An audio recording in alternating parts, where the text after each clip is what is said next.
ప్రతి ఒక్కరికి long hair కావాలని ఉంటుంది మన సెలబ్రిటీస్లా. కానీ మెయిన్ ప్రాబ్లం ఏంటంటే ఆ హెయిర్ని మెయింటైన్ చేయడంలో ఉంటుంది. హెయిర్ ఫాల్, డ్రై ఇష్యూస్, ఇంకా డాండ్రఫ్, ఇంకా కొన్నేళ్ళు అయితే మొత్తం బాల్డ్ అయిపోతుంది. ఎలా ప్రాపర్గా మెయింటైన్ చేయాలన్నది ఈ video. Let's start the video. And step 1, cleansing. మనం ఈ వీడియోలో హెయిర్ వాష్ కోసమే కాదు, హెయిర్ స్కాల్ప్ కోసం మాట్లాడుతున్నాం. హెయిర్ స్కాల్ప్ అనేది ఎంత నీట్గా ఉంటుందో అప్పుడే బెస్ట్ హెయిర్ అనేది ఉంటుంది. The main problem dust, pollution, sweat. అందుకే రెగ్యులర్గా క్లీనింగ్ అనేది చాలా ఇంపార్టెంట్ హెయిర్కి. బట్ ఫస్ట్లీ మనం ఏ షాంపూ వాడుతున్నాం అనేది కాదు, ఏ షాంపూ అయినా జస్ట్ మనని క్లీన్స్ చేస్తుంది. అంతేగాని మీరు షాంపూ వాడిన వెంటనే షైన్ అయిపోతుంది, హెయిర్ అదిరిపోతుంది, ఓన్లీ షాంపూ వాడితే సరిపోతుంది అంటే నో. హెయిర్ వాష్ ఎన్నిసార్లు చేయాలి? హెయిర్ వాష్ అనేది మీరు ఇంట్లోనే ఉంటాను, జస్ట్ ఎక్కడికి అంతగా ఫ్రీక్వెంట్లీ వెళ్ళను అనుకుంటే you can go as weekly once or twice. Or ఎక్కువ అవుట్ సైడ్ పొల్యూషన్లో వర్క్ చేస్తాను, ఆర్ స్ట్రెస్ ఎన్విరాన్మెంట్లో ఉంటాను, ఇంకా everyday exercises, sports, gym, travelling, అలాంటప్పుడు మీరు మైల్డ్ షాంపూతో అనేది వాష్ చేయండి. వీక్లీ 3 to 4 టైమ్స్ వాష్ చేయాలి. అసలు షాంపూ ఏం వాడాలి? మనకు కానీ ఆయిలీ స్కాల్ప్ ఉంటే హెయిర్ అనేది కాస్త గ్రీజీగా ఉంటుంది.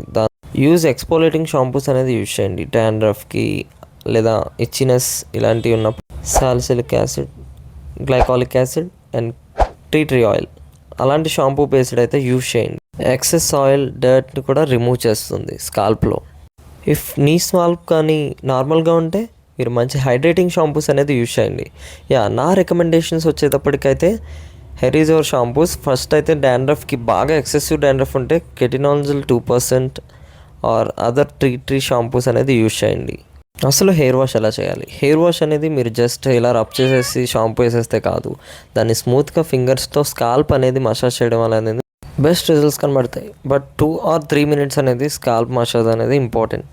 అండ్ ప్రో టిప్, మరీ ఎక్కువ హాట్ వాటర్ అనేది హెడ్కి మంచిది కాదు. Just lukewarm water or cold water is best for us.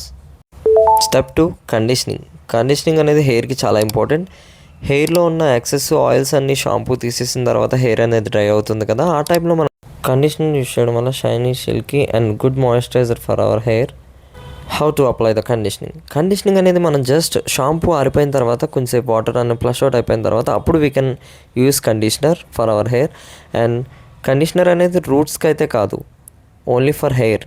It's smooth hair and gives a better structure.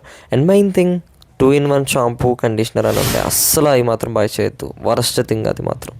Use normal conditioners. Step 3, drying. Hair అనేది మనం రబ్ చేయకూడదు, దానివల్ల ఫ్రిక్షన్ క్రియేట్ అయ్యి హెయిర్ ఫాల్ అనేది అవుతుంది. దానివల్ల మనం ఏం చేయాలంటే జస్ట్ ట్యాప్ చేస్తే సరిపోతుంది, or else use a better microfiber cloth. మీరు హెయిర్ డ్రైయర్స్ యూజ్ చేసినప్పుడు హీట్ డ్రైయర్స్ అనేది యూజ్ చేయొద్దు, max cold dryers or fan దగ్గర అనేది పెట్టండి. Step 4, oiling. ఆయిలింగ్ అనేది మన హెయిర్కి చాలా ఇంపార్టెంట్. అలా అని చెప్పి డీప్ రూట్స్ వరకు వెళ్ళక్కర్లేదు, జస్ట్ పైన హెయిర్కి అప్లై చేస్తే సరిపోతుంది. And after washing the hair just 2 or 3 drops అనేది అప్లై చేస్తే హెయిర్కి సరిపోతుంది. మనకు ఆయిల్ పెట్టుకోవడం చాలా ఇంపార్టెంట్. బట్ అలా అని చెప్పి మనం స్కిన్ అనేది హెయిర్లో ఆయిల్ అనేది ప్రొడ్యూస్ చేస్తుంది, మనం జస్ట్ హెయిర్ స్టాండ్స్కి అప్లై చేస్తే సరిపోతుంది. అండ్ మెయిన్ టిప్, ఆయిల్ అనేది ఎక్సెసివ్ అయితే రావద్దు. మెయిన్ డాండ్రఫ్ ఉన్న వాళ్ళైతే అస్సలు రాయొద్దు. And other hair styling products ఉంటాయి కదా, జెల్స్ కానీ వ్యాక్సెస్ కానీ, అస్సలు ఇలాంటివి మాత్రం ఎక్కువ అప్లై చేయొద్దు. దానివల్ల ఓవర్ హెయిర్ ఫాల్ అవుతుంది. ఎందుకంటే ప్రోడక్ట్లో కెమికల్స్ చాలా ఎక్కువ ఉంటాయి. ప్రతిసారి వద్దు, జస్ట్ 1 time ఎప్పుడైనా. But hair wash is compulsory. Step 5, nutrition. మన డైట్ అనేది వరస్ట్గా ఉంటే అస్సలు ఏ షాంపూ కానీ, కండిషనర్ కానీ, ఆయిలింగ్ కానీ ఏది హెల్ప్ చేయలేదు. మెయిన్ థింగ్, మేక్ షూర్ మంచి protein foods, egg, chicken, soya, paneer, tofu, beans ఇలాంటివన్నీ యాడ్ చేసుకోండి. అండ్ నెక్స్ట్, హెల్దీ ఫ్యాట్స్ ఉంటే లోపల నుంచి రీస్టోర్ చేస్తుంది హెయిర్ని. Flax seeds, chia seeds, water melon seeds, pumpkin seeds. And vitamins and minerals also so important మనకి. Vitamin A, vitamin C. And last thing, hydration and lifestyle. Thank you. Subscribe my channel.